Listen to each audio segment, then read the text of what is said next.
Good God, dude, what the hell?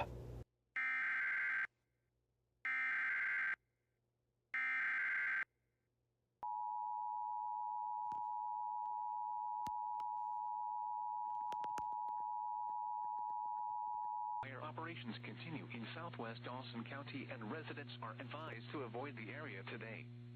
Dawson County Emergency Management is advising residents of far southwest Dawson County impacted by the wildfire, including the town of Farnham, to remain at a safe location today as fire operations continue. Please hold off on returning to the area.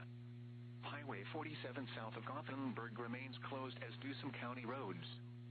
Fire crews will be on scene throughout the day, not only in southwest Dawson County, but also southeast Lincoln County, where the wildfire remains active.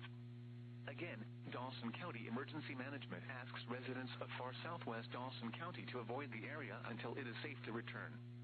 Additional information will be provided as it becomes available.